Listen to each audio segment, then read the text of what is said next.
अभी आप हज़रात के सामने क़ारी साहब ताईद सदारत पेश फरमा रहे हैं और मैं अल्लाह तबारक व तआला से दुआ करूँ कि अल्लाह तबारक व तआला हमारी इस बज़्म को बख़ैर और आफ़ियत तक पहुँचाए।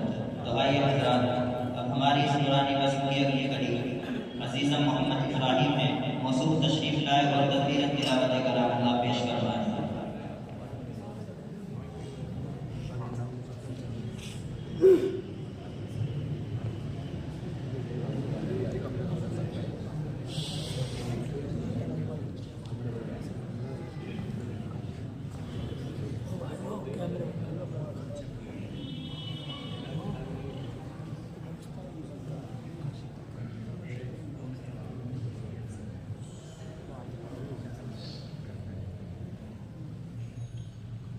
أعوذ بالله من الشيطان الرجيم.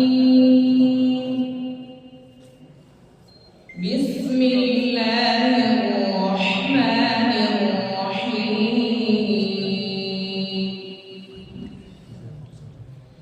وأوحي إلى نوح أنه لن يؤمن من قومك إلا من قد آمن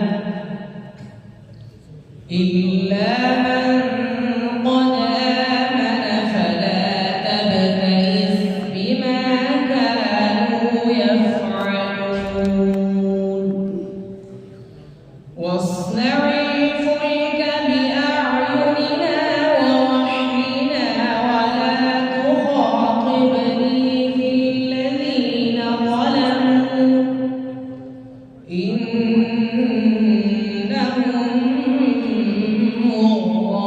مغرقون. ويصنع الفلك وكلما مر عليه ملأ من قومه سخروا منه قال إن تسخروا منا فإنا نسخر منكم كما تسخرون.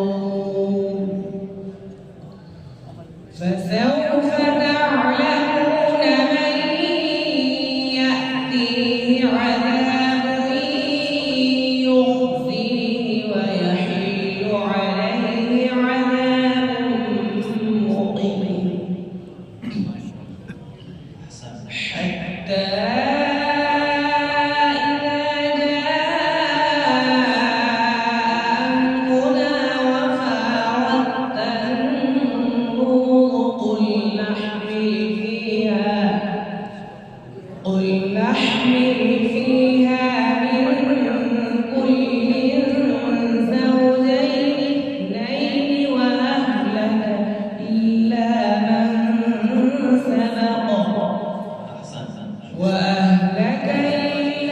من سبق عليه القول ومن آمن وما آمن معه إلا قليل.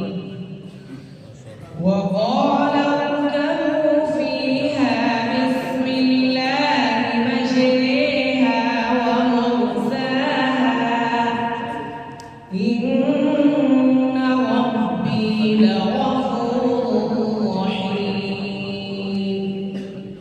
وهي تجري بهم في موج كالجبال.